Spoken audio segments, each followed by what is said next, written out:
sự cảm thông và thấu hiểu mình dần mến nhau thêm một chút.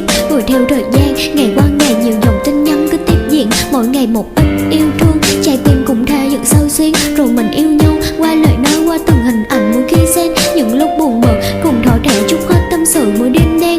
Sự tin tưởng dần một lớn em gửi cho anh trọn tim mình, dù cho cách xa nửa vòng trái đất thì em vẫn sẽ giữ lòng tin. Nhưng rồi thời gian làm trội tất cả, hy vọng trong em cũng vụt tắt. Chào bao yêu thương giờ em nhận lại là sự gượng cười trong tiếng nói. Mỗi đêm nhắm mắt em cầm điện thoại nhớ lại hình ảnh lúc mới quen, rồi căng chặt môi ngàn đắng trong lòng vì hình ảnh anh chẳng còn thân quen. Em tự bật cười cho số phận, tự cười tự trách rằng em ngu. Yêu qua tin nhắn là tình cảm ảo thì sao có thể yêu thật lòng. Em yêu anh bằng sự chân thành, nhưng trong tim anh em là khoảng trống, chỉ đến khi buồn và sẽ xa em khi bên anh có một hình bóng. Là tình yêu ảo chỉ là online thì sao có quyền mà trách móc. Mỗi khi anh buồn anh không ở cạnh, không lau nước mắt khi anh khóc. Chỉ là đơn giản em muốn quan tâm, muốn như bao người nhưng không thể. Muốn ngồi cùng anh, ăn cùng anh, chia sẻ buồn vui trên đường về. Nhưng mà yêu ảo thì thực tế cũng chỉ là ảo phải không anh? Thứ mà anh cần là một người yêu có thể cùng anh luôn bên cạnh. Em như con hề trong vai diễn mà anh đã viết sẵn kịch bản, chỉ là tình cờ qua Facebook trò chuyện cùng anh khi anh chán. Đã bao lâu rồi kể từ khi mình quen nhau anh biết không? Chắc anh không nhớ nhưng đối với em chưa bao giờ quên, anh biết không? Nào là vợ yêu, là cuộc nợ anh gọi tên em mỗi đêm thâu. Nhưng giờ anh quên rồi, chỉ còn mình em mỗi canh thâu. Sau bao yêu dấu anh cất kỷ niệm vào nơi ngân tim của riêng mình, để khi nhớ lại em vẫn mỉm cười vì ta đã có một chuyện tình. Dù không có hậu đẹp như chuyện cổ nhưng là quá khứ của riêng em.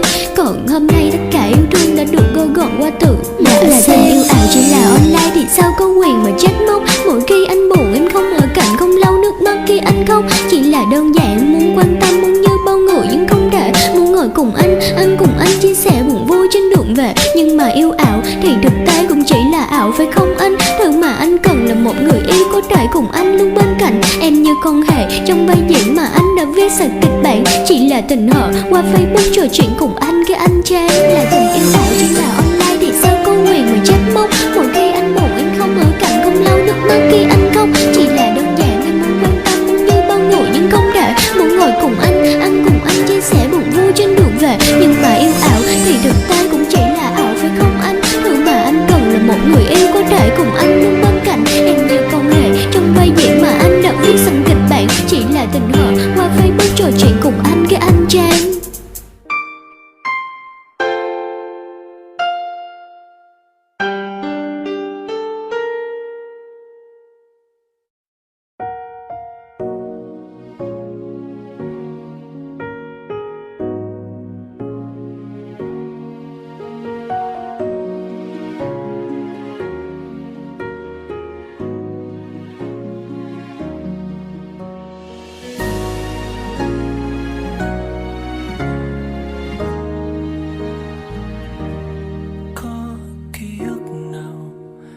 hơn ngày đôi ta bắt đầu.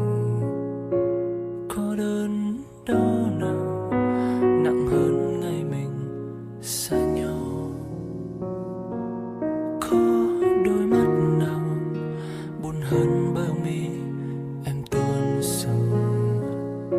Có đắng cay nào bằng em vội vàng qua mau. Người đàn ông đang đi bên em là người như thế nào? Sợ người ta không yêu thương em, anh biết phải làm sao. Nếu một ngày người em yêu bồi bập, em đừng cần những thứ cao sang.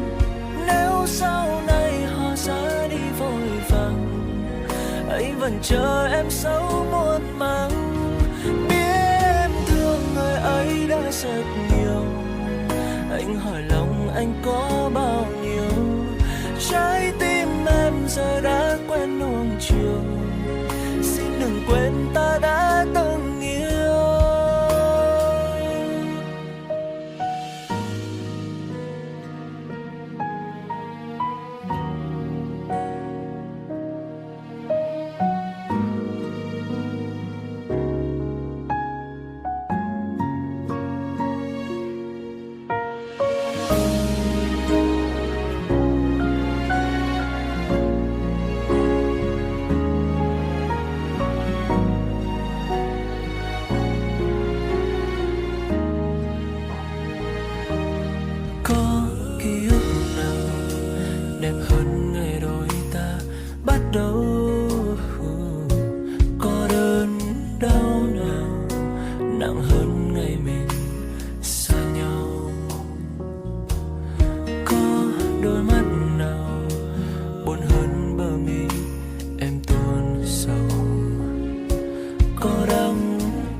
chờ em xấu